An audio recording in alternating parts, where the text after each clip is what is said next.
Exam कोई सा भी हो, सबसे ज्यादा इंपॉर्टेंट है क्वेश्चंस, क्योंकि क्वेश्चन आपको आपका असली आईना दिखाते हैं कि आखिर आप खड़े कहां हैं। आज हम शुरू करने जा रहे हैं क्लास 10 ज्योग्राफी का चैप्टर एग्रीकल्चर के इंपॉर्टेंट क्वेश्चंस। तो चलो देखते हैं। पहला क्वेश्चन उड़ता हुआ आ रहा है सीबीएसई 2015 से। क्वेश्चन है what is commercial farming. Commercial farming क्या होती है, तो चलो जानते हैं बच्चों। Commercial farming is a type of farming in which we done on a large scale and aims to provide raw materials for industries and export। जो commercial farming होती है वो इसलिए की जाती है जिससे हम हमारी जो इंडस्ट्रीज है उसको रॉ मटेरियल्स प्रोवाइड कर सकें और साथ ही साथ हम एक्सपोर्ट के लिए भी प्रोडक्शन कर चुके क्रॉप्स का। और ये जो कमर्शियल फार्मिंग है वो लार्ज स्केल पे की जाती है क्योंकि इंडस्ट्रीज को लार्ज स्केल में रॉ मटेरियल की जरूरत पड़ती है, एज वेल एज एक्सपोर्ट के लिए भी हमें लार्ज क्वांटिटीज की जरूरत पड़ती है। तो कमर्शियल फार्मिंग लार्ज स्केल पे करी जाती है ताकि एक्सपोर्ट किया जा सके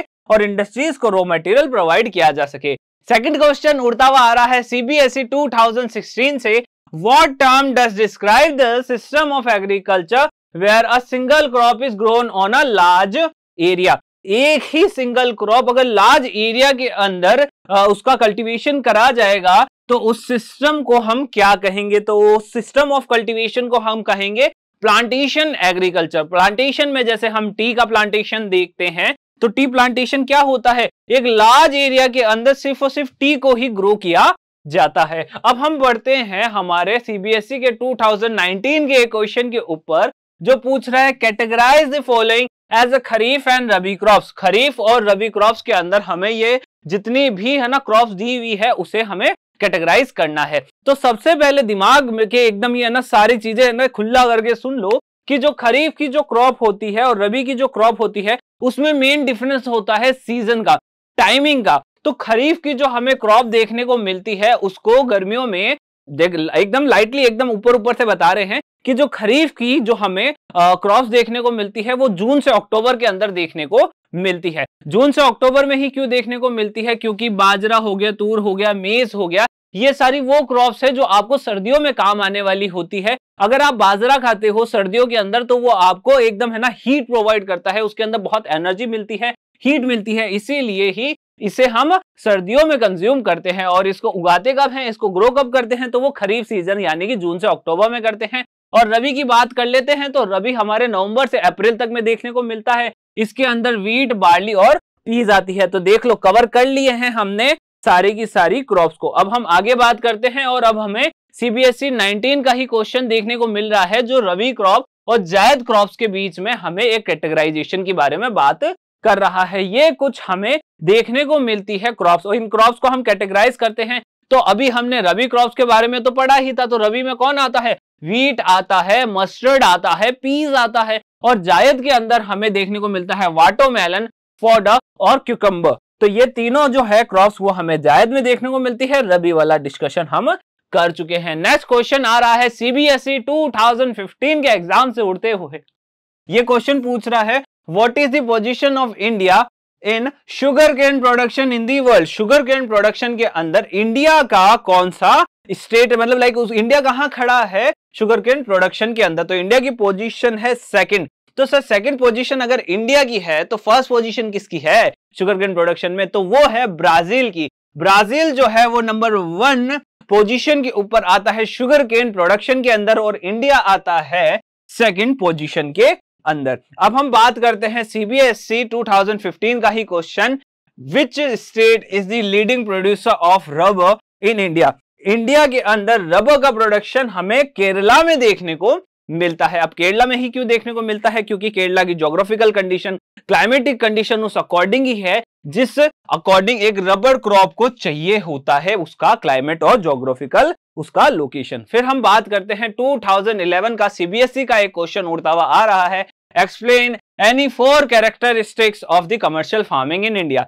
कमर्शियल फार्मिंग स्टार्टिंग में ही पढ़ी थी, क्या होता है लार्ज स्केल के ऊपर हम प्रोडक्शन करते हैं जिसे ही हम कमर्शियल फार्मिंग कहते हैं। साथ ही साथ कमर्शियल फार्मिंग किसके लिए की जाती है, रॉ मटेरियल्स प्रोवाइड करने के लिए इंडस्ट्रीज को, एज वेल एज हम उसे एक्सपोर्ट के लिए भी यूज करते हैं। तो ये 2-3 जो हमारी कैरेक्टरिस्टिक्स तो यही हो जाती है। अब देख लेते हैं कि आखिर कैरेक्टरिस्टिक्स क्या क्या है। मेजर कैरेक्टरिस्टिक्स है कमर्शियल फार्मिंग जो है वो farming a crop selective aims to provide the raw materials from industries for industries को रॉ मटेरियल्स प्रोवाइड कराने के लिए किया जाता है। साथ ही साथ हम है ना इंटरनेशनल मार्केट के लिए भी इस कमर्शियल जो फार्मिंग है या कमर्शियल जो हमारा एग्रीकल्चर है उसका सहारा लेते हैं, क्योंकि हमें हमारे जो इंटरनेशनल मार्केट है उसकी जो डिमांड है उसको फुलफिल करना होता है हमारी कमर्शियल फार्मिंग के through. It requires intensive use of modern inputs like, अब देखो हमें क्या करना है, एकदम लार्ज स्केल के ऊपर प्रोडक्शन करना है, और लार्ज स्केल पे प्रोडक्शन करेंगे तो हमें न्यू मॉडर्नाइज टेक्निक्स की जरूरत पड़ेगी, हमें न्यू मॉडर्नाइज टेक्नोलॉजीज, नई मॉडर्नाइज जो हमारी मशीनरीज है उनकी जरूरत पड़ेगी। तो ऐसे में हमें देखने को मिलता है कि कमर्शियल फार्मिंग जो होती है वो मॉडर्न इंटेंसिव फार्मिंग हमें देखने को मिलती है, क्योंकि हम इसमें हाई यील्डिंग वैरायटी सीड्स का हम यूज करते हैं, केमिकल फर्टिलाइजर्स का यूज करते हैं, इंसेक्टिसाइड्स का यूज करते हैं, पेस्टिसाइड्स का यूज करते हैं, और इससे हमारी ओवरऑल जो प्रोडक्टिविटी होती है वो बढ़ जाती है, क्योंकि कमर्शियल फार्मिंग लार्ज स्केल पे की जाती है, ज्यादा प्रोडक्शन की नीड होती है। ज्यादा प्रोडक्शन के लिए हम HYV सीड्स का यूज कर सकते हैं, फर्टिलाइजर्स, पेस्टिसाइड्स, इन सभी का यूज कर सकते हैं। कमर्शियल फार्मिंग जो होती है वो इंड्यूस करती है डेवलपमेंट एक्टिविटीज। अगर किसी एरिया के अंदर कमर्शियल फार्मिंग शुरू हो जाती है तो कमर्शियल फार्मिंग से आएगा बहुत सारा पैसा, और अगर पैसा ही आ रहा है तो हम क्या करेंगे, ओवरऑल उस एरिया को डेवलप करना शुरू हो जाएंगे। तो अगर किसी एरिया के अंदर कमर्शियल फार्मिंग होती है तो वहीं पे हमें डेवलपमेंट देखने को मिलता है, जैसे कि ट्रांसपोर्टेशन देखने को अच्छा मिलेगा, कनेक्टिविटी देखने को अच्छी मिलेगी, साथ ही साथ प्रोसेसिंग इंडस्ट्रीज भी जो है वो हमें वहां अच्छी देखने को मिलेगी। अब नेक्स्ट क्वेश्चन आ रहा है CBSE 2019 से क्वेश्चन पूछता है, irrigation has changed the cropping pattern from many regions in India. Irrigation ने पूरे इंडिया का क्रॉपिंग पैटर्न को बहुत ही ज्यादा चेंज कर दिया है। अब देखो इरिगेशन क्या होता है, देखो क्या है ना कि हमारा पूरा जो मॉनसून है वो पूरे इंडिया का जितना भी एग्रीकल्चर है ना वो पहले मॉनसून पे ही डिपेंड हुआ करता था। मॉनसून आएगा तो हम हमारा प्रोडक्शन कर लेंगे एग्रीकल्चर में, पर अब क्या हो गया है ना, हमने इरिगेशन सिस्टम को बहुत ज्यादा स्प्रेड कर दिया है। अब जिस जगह पे मानसून नहीं भी आता है या फिर जिस जगह पे पानी की कमी भी है वहां पे इरिगेशन सिस्टम के थ्रू हम पानी पहुंचा देते हैं, और अगर वहां पे पानी आ चुका है तो पानी आने के बाद तो हम भरपूर वहां पे प्रोडक्शन कर सकते हैं। तो इरिगेशन सिस्टम ने हमारे उन एरियाज को भी प्रोडक्टिव बनाया है जो पहले प्रोडक्टिव नहीं हुआ करते थे इरिगेशन ना होने की वजह से। तो चलो देखते हैं। It is true that irrigation system has changed the cropping pattern in India due to the availability of irrigation facility. Even those crops are now cultivated which were earlier not possible to cultivate in certain areas. पहले के कुछ areas के अंदर कुछ certain crops ऐसी हुआ करती थी जिसका प्रोडक्शन नहीं होता था due to the lack of water की कमी है, उसी कारण से उस एरिया के अंदर कुछ सर्टन क्रॉप्स का प्रोडक्शन नहीं होता था, क्योंकि कुछ क्रॉप्स को वाटर की नीड ज्यादा होती है, कुछ को कम होती है। तो ज्यादा वाली जो हमारी क्रॉप्स होती थी वो वहां पे ग्रो नहीं कर पाती थी। अब होता क्या है ना, एक एग्जांपल ले लेते हैं, जैसे कि राइस। अब जो ये जो राइस होता है ना उसको एनुअली बहुत ज्यादा रेनफॉल की जरूरत पड़ती है, 100 मीटर रेनफॉल, 100 सेंटीमीटर रेनफॉल की जरूरत है, और साथ ही साथ इसको है ना स्टैंडिंग वाटर चाहिए, मतलब बहुत सारा पानी इसको चाहिए, पानी ही पानी चाहिए। अब हम ये देखते हैं कि एक ग्रीन रेवोल्यूशन जो है इंडिया के अंदर शुरू किया जाता है, जिससे हम इरिगेशन सिस्टम को बहुत ही ज्यादा फैसिलिटेट करते हुए पूरे इंडिया के अंदर स्प्रेड करना शुरू हो जाते हैं। तो ग्रीन रेवोल्यूशन के कारण पंजाब और हरियाणा रीजन के अंदर जो राइस है इसका प्रोडक्शन शुरू होता है। अब हरियाणा और पंजाब की ये दिक्कत थी कि पानी तो था पर रेनफॉल वहां पे हमें देखने को नहीं मिलता था। अब वहां पे रिवर्स से पानी को लेकर आना था, तो उसके लिए इरिगेशन सिस्टम वहां पे बैठाया जाता है, और आज हम ये देखते हैं जिसे हम राइस या पैडी कहते हैं, उसका एक बहुत अच्छा जो प्रोडक्शन है वो करवाया जाता है हमारे पंजाब और हरियाणा रीजन में। अब हम चलते हैं CBSE 2015 और CBSE 2012 सॉरी क्या है 2012 का एक क्वेश्चन है जिसमें हम देखते हैं name any for oil seeds produce in India what in their economic importance. तो कुछ हमें ऑयल सीड्स प्रोडक्शन के बारे में बताना है जो इंडिया के अंदर करवाया जाता है और उसका कुछ इकोनॉमिक इंपॉर्टेंस भी हमें बताना है। सारे क्वेश्चन वही कह रहे हैं, which oil seeds are produce in India, explain their crop season and economic importance. ये भी हमें इकोनॉमिक इंपॉर्टेंस भी बतानी है, उनका सीजन भी बताना है। अब ये जो सीड है, मतलब ये बोल रहा है ऑयल सीड। ऑयल सीड क्या होते हैं? जिन सीड से हम ऑयल को निकाल सकते हैं उन्हें हम ऑयल सीड्स कहते हैं। जैसे कि आप मस्टर्ड ऑयल, ग्राउंडनट ऑयल अपने घरों में खाने के लिए हम यूज करते हैं, जिसमें हम कुछ भी सब्जी वगैरह जो भी हम बनाते हैं करते हैं करी वगैरह बनाते हैं वो किसमें बनाते हैं, एक ऑयल में, ईडेबल ऑयल में बनाते हैं। वो ईडेबल ऑयल जो है वो हमें सीड से मिलता है। वो कौन से सीड से, तो चलो देखो। तो ऑयल सीड प्रोडक्शन जो है इंडिया के अंदर करवाया जाता है ग्राउंड नट से, साथ ही साथ मस्टर्ड से, कोकोनट से, सीजम से जिसे हम तिल भी कहते हैं, सोयाबीन से, कैस्टर सीड से जिससे हम कैस्टर ऑयल देखने को मिलता है, कॉटन सीड से, लाइन सीड से, सनफ्लावर सीड से। और आप देखोगे कि ये लगभग सारे ही ईडेबल ऑयल है जो हम अपने घरेलू खाने में यूज करते हैं। ग्राउंडनट जो है वो एक खरीफ क्रॉप है, खरीफ और क्या लिखा है, इज अ खरीफ और rabi crop. Linseed and mustard sesame is a kharif crop in the northern part of India and rabi crop in the south India. देखो किस जगह पे है ना, जो हमारे जो ज्योग्राफिकल कंडीशन है वो चेंज होती रहती है। इसी कारण से कुछ जो क्रॉप्स है वो रबी बन जाती है किसी एरिया के अंदर, कुछ जो क्रॉप्स है किसी दूसरे एरिया के अंदर खरीफ भी बन जाती है। तो जैसे ग्राउंडनट है वो कहीं पे खरीफ है, कहीं पे रबी है। साथ ही साथ जैसे लाइम सीड्स हम देखते हैं मस्टर्ड क्रॉप, सीजम क्रॉप, ये कहीं पे खरीफ है, जैसे कि नॉर्थ इंडिया में ये खरीफ है, पर जो ये रबी जो है वो कहां पे है, ये साउथ इंडिया के अंदर हमें देखने को मिलती है। Custard seed is grown north both as rabi and the kharif crop. जो खरीफ जो हमारा कैस्टर सीड होता है, कैस्टर सीड हमारा रबी क्रॉप भी है और खरीफ क्रॉप भी हमें देखने को मिलता है। इकोनॉमिक इंपॉर्टेंस क्या है इन ऑयल सीड्स की, इकोनॉमिक इंपॉर्टेंस का मतलब है साफ साफ इनका क्या यूज है, कहाँ यूज होता है। तो देखो हम देखते हैं कि ऑयल सीड्स जो है वो वेरी यूजफुल है किसमें, कुकिंग मीडियम में। हम जो भी खाना खाते हैं उस खाने के अंदर हम ऑयल का तो यूज करते ही है ना, और ये ऑयल हमें सीड से मिलता है। ऐसा तो नहीं है कि पेट्रोल डीजल डाल के हम कुछ खाना वाना बना के खा रहे हैं, वो तो पॉसिबल है नहीं। कुकिंग ऑयल जो है वो कुकिंग ऑयल हमें इन सीड से ही देखने को मिलता है, जैसे ग्राउंडनट, मस्टर्ड, कैस्टर, ये सारे के सारे जो है कुकिंग मीडियम है, कुकिंग ऑयल है हमारे लिए। ऑयल जो है वो हमारे किस में यूज होता है, सोप्स के प्रोडक्शन में, कॉस्मेटिक्स में, ऑइंटमेंट्स में, इन सभी के अंदर ऑयल यूज होता है। और यह जो ऑयल होता है वो हमें एज इन किससे मिलता है, ऑयल सीड से ही मिलता है। After extraction oil from the oil seeds a by product is remained, this is known as the oil cake. जैसे ही हम ऑयल बना देते हैं, जैसे कि सीड्स है, सीड से आपने ऑयल निकाल दिया, ऑयल निकालने के बाद वो सीड्स का जो कचरा बचता है ना, उसे हम क्या कहते हैं, ऑयल केक कहते हैं। This oil cake is use as a fertiliser and also a cattle fuel. यह है जो हमारा ऑयल केक है, इसका यूज हम एज एन फर्टिलाइजर भी कर सकते हैं हमारे क्रॉप्स में, एज वेल एज हम हमारे कैटल फ्यूल के लिए भी कर सकते हैं, कैटल फ्यूल के मतलब कैटल्स के लिए भी कर सकते हैं। ठीक है, अब एक नेक्स्ट क्वेश्चन की हम बात करते हैं। सीबीएसई 2013 का ये क्वेश्चन आ गया है। सीबीएसई 2013 में पूछा गया, describe the condition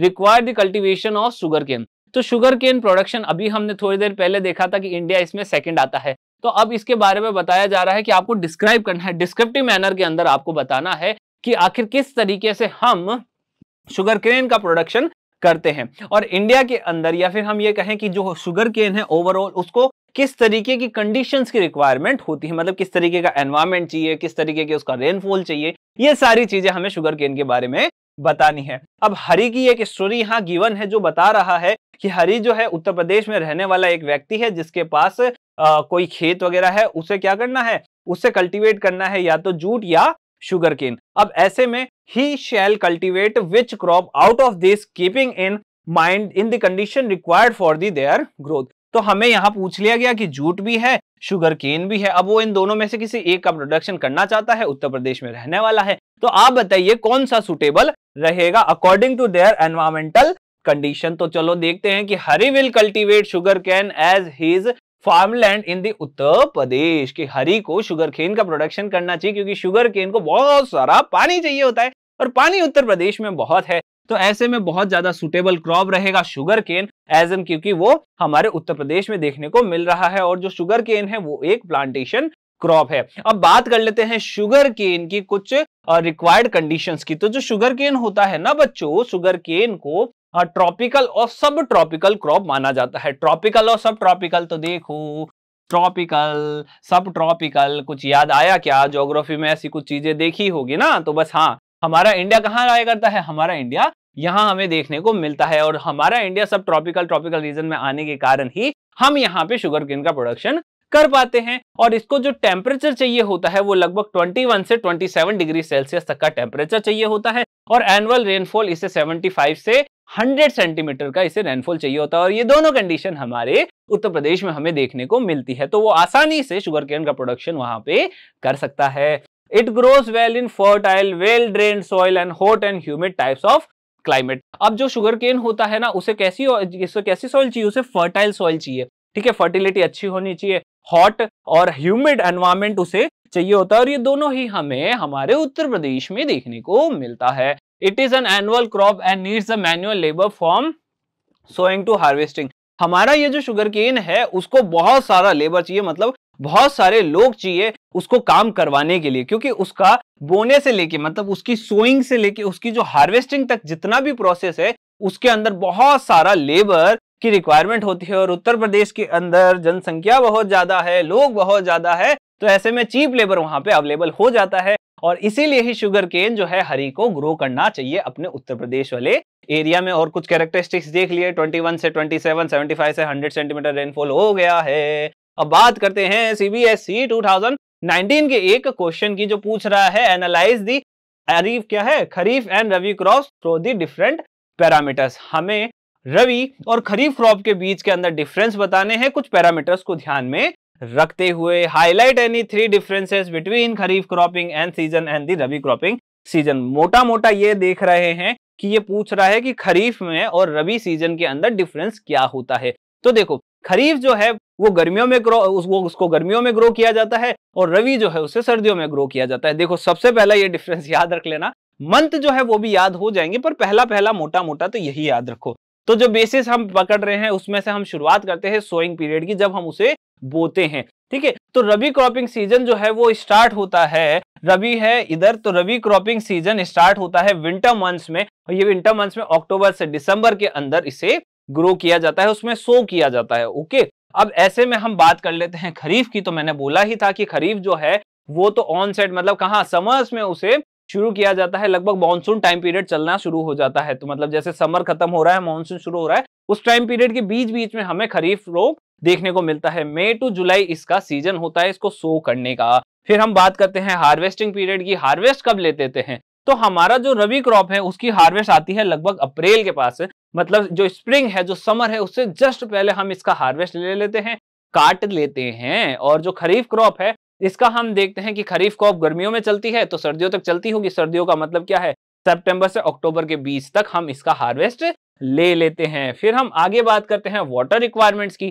water requirements में जो रबी क्रॉप्स है ना, उसको लेस इरिगेशन की जरूरत पड़ती है, बहुत कम ही इरिगेशन की जरूरत पड़ती है। पर जो हमारा खरीफ है, उस खरीफ को बहुत ज्यादा रेनफॉल की जरूरत पड़ती है और बहुत ज्यादा अच्छे इरिगेशन सिस्टम की जरूरत पड़ती है, क्योंकि उसे गर्मियों में उगाया जाता है, इसीलिए उसे रेनफॉल और इरिगेशन सोर्सेस अच्छे चाहिए होते हैं। इसे सर्दियों में उगाया जाता है, तो सर्दियों में तो वैसे ही टेम्परेचर कम रहता है, तो पानी की इतनी जरूरत होती नहीं है। अब किस एरिया के अंदर इसे ग्रो किया जाता है, तो रबी जो क्रॉप है ना, वो हमें नॉर्दर्न और northern western parts of the India के अंदर देखने को मिलता है। पर जब हम बात करते हैं हमारी खरीफ क्रॉप की, तो खरीफ क्रॉप तो पूरे इंडिया के अंदर ही हमें देखने को मिलती है। रबी क्रॉप जो है वो नॉर्दर्न वेस्टर्न, नॉर्दर्न एक तो नॉर्दर्न एरिया है और एक जो नॉर्थ वेस्टर्न एरिया है, हमारे इंडिया का पार्ट है, वहीं पे ही हमें रबी क्रॉप देखने को मिलती है। क्रॉप जो है, तो देखो इंपॉर्टेंट क्रॉप्स, आपको इंपॉर्टेंट क्रॉप्स कौन कौन सी है रबी के अंदर, रबी के अंदर है wheat, barley, peas, gram and the mustard. और हम बात कर लेते हैं खरीफ की, तो खरीफ के लिए इंपॉर्टेंट क्रॉप्स है paddy, maize, jowar, bajra, cotton, jute, groundnut and so on. आगे बढ़ते हैं नेक्स्ट क्वेश्चन की तरफ, सीबीएसई 2020। तो 2020 खेलते हैं।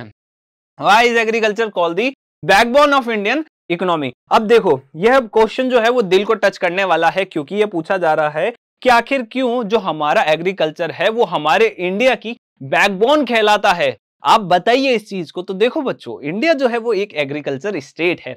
इंडिया जो है प्राइमरीली जितनी भी इंडिया की एक्टिविटीज जो थी ना, स्टार्टिंग में अगर हम हिस्ट्री की भी बात करते हैं, तो इंडिया जो है रॉ मटेरियल्स के प्रोडक्शन में बड़ा ही स्टार्टिंग से बड़ा ही वो आगे रहा है। तो ऐसे में एग्रीकल्चर जो है हमारे पूरे इंडिया का बैकबोन है। अब ऐसा हम क्यों कह रहे हैं, तो कुछ फैक्ट्स की बात कर लेते हैं। तो देखो, एग्रीकल्चर जो है वो हमारी एक प्राइमरी एक्टिविटी है इंडिया के अंदर, एज वेल एज उसके अंदर हमारी 2/3 पॉपुलेशन जो है वो लगी हुई है। मतलब इंडिया की पॉपुलेशन का 2/3 जो पार्ट है ना, वो सिर्फ एग्रीकल्चर प्रोडक्शन के अंदर ही हमें देखने को मिलता है। Agriculture provides raw material for various industries like sugar cane, cotton etcetera in India. अब हमारा जितना भी है ना एग्रीकल्चर प्रोडक्शन है, तो वो किसकी जरूरत पूरी करता है, वो इंडस्ट्रीज की जरूरत पूरी करता है। जैसे कि शुगर केन है, शुगर केन से हम क्या बनाते हैं, शुगर बनाते हैं।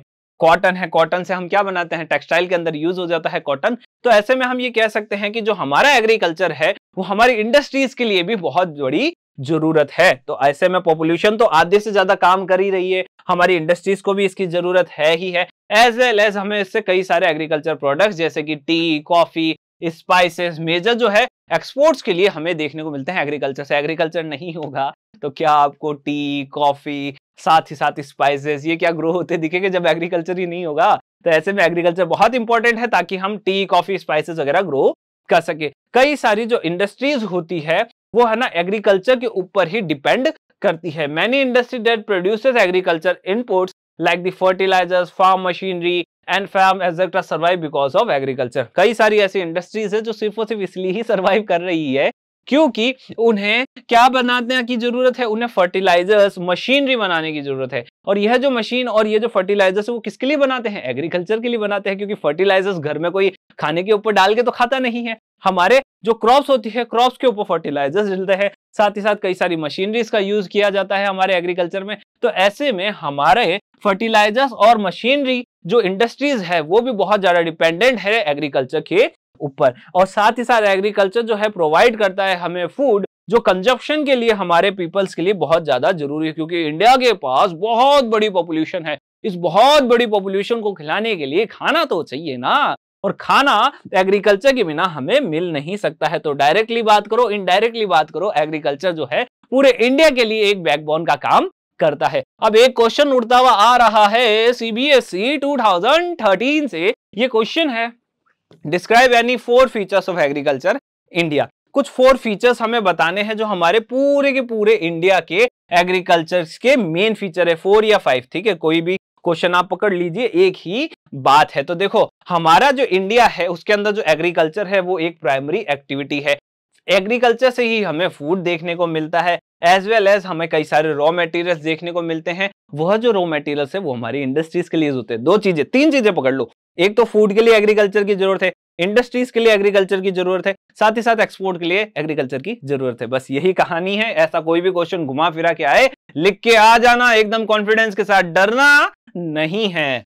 3 types of farming are found, namely primitive substensive farming is in highly hilly and the forested area, intensive subsistence farming in the densely populated area and the commercial farming। ये कुछ farming के types होते हैं। आगे बात कर लेते हैं, फीचर्स जान रहे हैं ना, तो फीचर्स तो यही है, पहले तो हमने जरूरत देख ली, फिर हमने उसके टाइप्स देख लिए, उसके बाद हम देखते हैं कि Indian agriculture has 3 cropping season. India के एग्रीकल्चर में 3 क्रॉपिंग सीजन होते हैं, एक होता है रबी, एक होता है खरीफ, एक होता है जायद। ठीक है, आगे बढ़ते हैं। एग्रीकल्चर जो है वो हमें बहुत सारे नए नए डेवलपमेंट के रास्ते हमारे लिए खोल देता है, क्योंकि एग्रीकल्चर का जहां प्रोडक्शन हो रहा है, एग्रीकल्चर जहां हो रहा है उस एरिया को डेवलप करने की जरूरत हो जाती है। वहां पे ट्रांसपोर्टेशन जैसे कि रोड्स आने लग जाती है, कनेक्शंस आने लग जाते हैं, कम्युनिकेशन बनने लग जाते हैं। आगे बात करते हैं, today Indian agriculture is becoming modernised due to the improve technological and institutional reforms. हमारे इंडिया ने कई सारे टेक्नोलॉजिकल और इंस्टीट्यूशनल रिफॉर्म्स लाए हैं और इसी के कारण आज हम इंडिया के अंदर कई सारे मॉडर्नाइज जो है एग्रीकल्चर को देख पा रहे हैं। आगे बढ़ते हैं, जो क्वेश्चन आ रहा है सीबीएसई 2019 से, name the 2 major beverages crops grown in India, describe their growing areas. तो यह पूछ रहा है हमारे इंडिया की 2 सबसे बड़े बेवरेज क्रॉप्स के बारे में। अब बेवरेज क्रॉप्स वो होती है जिसको हम ड्रिंक करते हैं, और ड्रिंक के हम बात कर रहे हैं तो हमारे लिए हमारी टी और साथ ही साथ जो कॉफी है वो बहुत ही ज्यादा इंपॉर्टेंट हो जाती है। क्वेश्चन ये पूछ रहा है कि पहले तो इन दोनों के बारे में बहुत अच्छे से बता दो, और साथ ही साथ जिस एरिया के अंदर इनको ग्रो किया जाता है वो भी बता दो। सीबीएसई 2019 में पूछ चुका है क्वेश्चन, ध्यान रखना है इस क्वेश्चन के बारे में। तो चलो, मेजर जो क्रॉप्स है वो कौन सी है, एक तो टी है और एक है कौन सी, कॉफी। टी के बारे में बात करते हैं तो टी प्लांट जो है वो ट्रॉपिकल और सब ट्रॉपिकल क्लाइमेट के अंदर ही ग्रो होते हैं, और इंडिया की जो सिचुएशन है, पूरे इंडिया की जो सिचुएशन है वो ट्रॉपिकल रीजन में ही तो आती है। तो सब ट्रॉपिकल और ट्रॉपिकल जो क्लाइमेट है उसका हम बहुत ज्यादा फायदा उठाते हैं। In this types of climate deep and fertile, साथ ही साथ जो हमारी टी होती है उसको फर्टाइल लैंड की जरूरत पड़ती है, वेल ड्रेन्ड सॉइल की जरूरत उसे पड़ती है, as well as available in the humus and the organic matter. जो हमारा टी है ना, टी का प्रोडक्शन वहां हो सकता है जहां पे एक ऐसी सॉइल हो जिसके अंदर ह्यूमस हो, ऑर्गेनिक मैटर हो, एज वेल एज वो बहुत ज्यादा फर्टाइल हो, बहुत ही ज्यादा अच्छे से वो ड्रेन्ड हो, उसमें बहुत अच्छा पानी देखने को मिले। तो ये सारी ही कैरेक्टरिस्टिक्स जो है हमें इंडिया की कई सारी सॉइल्स में देखने को मिल जाती है। It also requires warm, moist and the forest free climate through out the year. साथ ही साथ हमारे इंडिया के अंदर वार्म क्लाइमेट है, मॉइस्ट क्लाइमेट है और फ्रॉस्ट फ्री क्लाइमेट है। हमारा जो क्लाइमेट है वो हमें हमारी चीजों को जमाता नहीं है, फ्रॉस्ट नहीं करता है। तो ऐसा ही एनवायरमेंट पूरे इंडिया में हमेशा बना रहता है, जो हमारे टी के प्रोडक्शन के लिए बहुत ही जरूरी है। Another specific requirement is the availability of the abundant, cheap and the skilled labour force. India के अंदर पॉपुलेशन इतनी हो गई है कि कई सारे लोगों को, या फिर मैं बात करूं 2/3 जो है उन्हें एग्रीकल्चर में इन्वॉल्व होना पड़ता है। और एग्रीकल्चर में इन्वॉल्व होने के कारण हम देखते हैं कि इंडिया के अंदर जो लेबर है जो एग्रीकल्चर में काम करता है वो बड़ा ही सस्ता है, एब्यूडेंट है, बहुत ज्यादा है,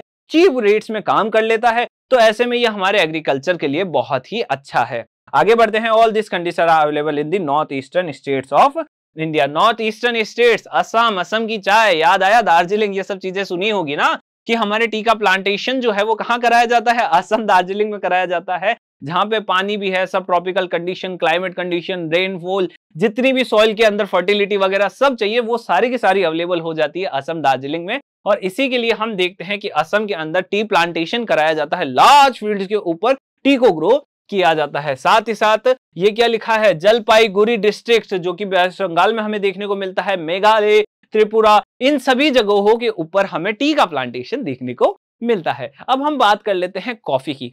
कॉफी जो है उसका प्रोडक्शन जो है वो हिल ट्रैक्ट्स में होता है, और ये जो हिल ट्रैक्ट्स है वो कहाँ के हैं, साउथ वेस्टर्न साइड के हैं। इंडिया ये रहा, इंडिया ये रहा, इंडिया का साउथ रीजन ये रहा, वेस्ट कौन सा है, वेस्ट यही तो है। तो इंडिया का साउथ वेस्टर्न रीजन के अंदर ही हमें कॉफी का प्रोडक्शन देखने को मिलता है। और साउथ वेस्टर्न रीजन की बात करें तो उसमें आती है Nilgiri hills of the Karnataka, Kerala and the Tamil Nadu. तो यह तो कुछ जगह हो गई जहां पे हमें कॉफी का प्रोडक्शन होता हुआ दिखता है। और वहीं पे ही क्यों होता है, क्योंकि वहां पे उसके फेवरेबल क्लाइमेटिक कंडीशन उसे देखने को मिलते हैं। देखो पूरे इंडिया के अंदर डाइवर्सिटी सब कुछ फैल रखा है, कुछ जगह कुछ ज्योग्राफिकल कंडीशन अलग है, कुछ जगह कुछ ज्योग्राफिकल कंडीशन अलग है। तो टी के लिए अच्छी कंडीशन उसको कहां मिली, आसाम में मिली, जबकि कॉफी के लिए उसको अच्छी कंडीशन कहां मिली, उसे मिली वो जो हमारा साउथ वेस्टर्न एरिया है वहां पे। फिर हम बात करते हैं, coffee was first introduce in Baba Budan hills in Nilgiri region on the practice of coffee plantation is still carried by the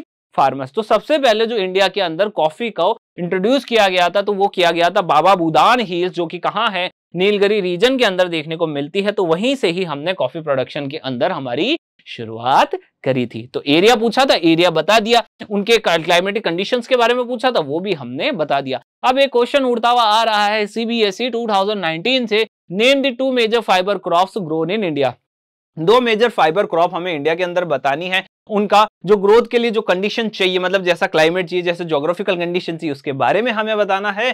growth of this two crop with their growing areas, और उनके एरियाज भी बताने हैं कि वो कहां पे ग्रो हो रही है। तो चलो बहुत आसान क्वेश्चन है। तो मेजर फाइबर क्रॉप की हम बात करेंगे तो इंडिया के अंदर दो मेजर फाइबर क्रॉप है, एक का नाम है कॉटन, दूसरे का नाम है जूट। तो ऐसे में ये टू मेजर फाइबर क्रॉप है जो इंडिया के अंदर ग्रो की जाती है। साथ ही साथ इस कॉटन का जो ओरिजिनल होम माना जाता है वो इंडिया को ही माना जाता है। इतिहास की बात करोगे, इतिहास के अंदर आप कॉटन की इंपॉर्टेंस अच्छे से पढ़ोगे, टेक्सटाइल वगैरह सब अच्छे से पढ़ोगे, तो वहां पे आप जानोगे कि जो कॉटन है वो बहुत ही जरूरी होता है। Cotton is one of the major raw materials for the cotton textile industry. Cotton का जो सबसे ज्यादा यूज हम करते हैं वो करते हैं टेक्सटाइल इंडस्ट्रीज के अंदर, कपड़े के अंदर पहनते हैं जो हम। और कंडीशन क्या चाहिए कॉटन के लिए, तो सबसे पहली जरूरत ये याद रखो, आपने है ना रिसोर्स एंड डेवलपमेंट चैप्टर के अंदर सॉइल्स के बारे में पढ़ा था, उसमें एक ब्लैक सॉइल थी, उस ब्लैक सॉइल को हम कहते हैं ब्लैक कॉटन सॉइल। तो सबसे पहले ये याद रख लीजिए कि कॉटन सॉइल जो है ना, मतलब बेसिक कॉटन सॉइल कौन सी है, वो है ब्लैक सॉइल।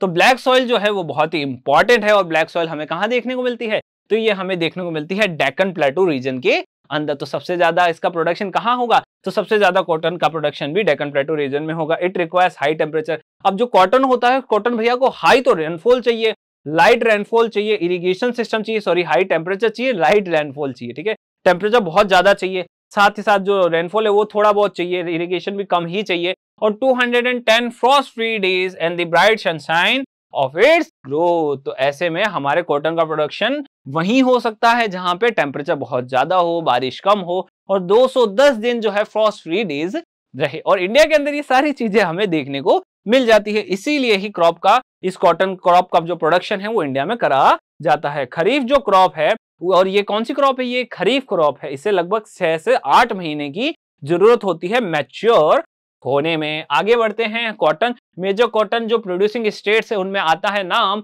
महाराष्ट्र, गुजरात, मध्य प्रदेश, कर्नाटका, आंध्र प्रदेश, तेलंगाना, तमिलनाडु, पंजाब, साथ ही साथ हरियाणा और उत्तर प्रदेश। इन सभी एरिया के अंदर हाई टेम्परेचर है, बरसात होती नहीं है। और साथ ही साथ हम क्या देखते हैं, थर्ड कंडीशन देखते हैं ना, 210 फ्रॉस्ट फ्री डेज हमें यहाँ देखने को मिलते हैं। इसी कारण से हमारा जो कॉटन है उसका प्रोडक्शन इन एरियाज में कराया जाता है। अब हम बात करते हैं जूट की। जूट जो है उसको हम गोल्डन फाइबर के नाम से भी जानते हैं, क्योंकि जूट का कलर ही गोल्डन ही होता है, और ऐसे में इसे गोल्डन फाइबर कहना बहुत ही ज्यादा जरूरी है। जो जूट होता है वो बहुत ही ज्यादा स्ट्रांग होता है। क्यों? क्योंकि ये बहुत ही ज्यादा रफ होता है। जो गलीचे बनाते हैं, कारपेट्स वगैरह बनाते हैं, जो जो हम कहते हैं हिंदी में बोरे वगैरह बनाते हैं, जो अपने धान होता है, अनाज होता है, उसको रखने के लिए बोरे बनते हैं, वो सारे के सारे जूट से ही बनाए जाते हैं। अब जूट के लिए कुछ कंडीशंस की बात कर लेते हैं कि जूट किन कंडीशन में ग्रो किया जाता है। तो ये वेल ड्रेन फर्टाइल सॉइल चाहिए होती है, फ्लड प्लान्स जो होते हैं वहां पे ये ग्रो होता है। साथ ही साथ ऐसी सॉइल चाहिए जो हर साल रिन्यू होती रहे। हाई टेम्परेचर चाहिए, साथ ही साथ इसको पूरे टेम्परेचर, जब भी इसका पूरा टाइम पीरियड, जो टाइम सर्कल चल रहा होगा, उस टाइम सर्कल के दौरान इसे हाई टेम्परेचर चाहिए।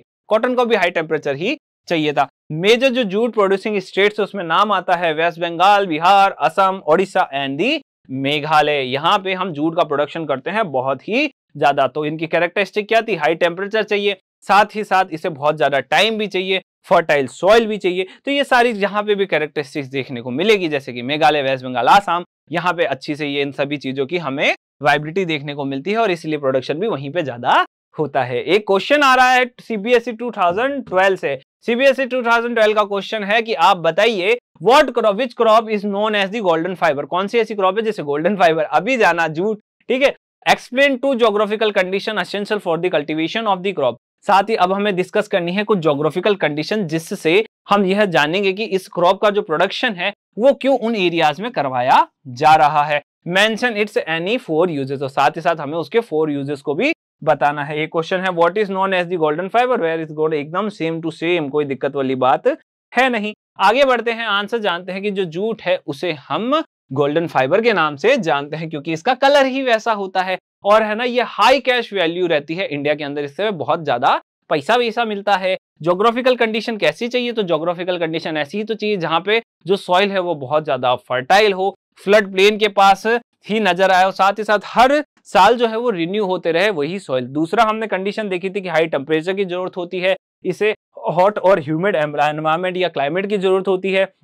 एज वेल एज जो हमारा जो अमंग ये जो मेजर रीजन्स है इसको प्रोडक्शन के लिए वो है वेस्ट बंगाल, मेघालय, साथ ही साथ ओडिशा, और ये एक और रीजन देखा था आसाम। इन सारी रीजन्स के अंदर हम इसका प्रोडक्शन करते हैं। अब इसका यूज जान लेते हैं कि जूट का यूज किस किस में होता है। तो जो जूट है ना, इसका यूज होता है कैरी बैग बनाने में, गलीचे यानी कि कारपेट बनाने में, रोप्स यानी कि रस्सियां बनाने में, यान बनाने में, और भी बहुत सारे यूजेस जो है वो हमें जूट के देखने को मिलते हैं। साथ ही साथ सेकंड में हम चलते हैं, stem is also use for the fuel in the ruler belt. Ruler belt के अंदर हम देखते हैं कि जो इसका स्टेम होता है, इसका जो तना होता है, उसको एज एन फ्यूल यूज किया जाता है। फ्यूल यूज किया जाता है मतलब जला देते कर देते होंगे, जिससे वो अपना खाना वाना बनाते होंगे। तो ऐसे में जो जूट है उसका स्टेम जो है एज एन फ्यूल यूज किया जाता है रूलर बेल्ट में। After refining and proper treatment it can be use for clothes. अगर हम जूट का अच्छे से रिफाइनिंग कर दे, उसका अच्छे से प्रॉपर ट्रीटमेंट कर दे, तो हम उससे कपड़े भी बना सकते हैं, क्लोथ्स भी बना सकते हैं। एज वेल आप ये जान लीजिए कि जो जूट है वो बहुत ही ज्यादा रफ होता है, क्योंकि आपने रोप्स वगैरह को तो देखा ही होगा, बहुत ज्यादा रफ होती है।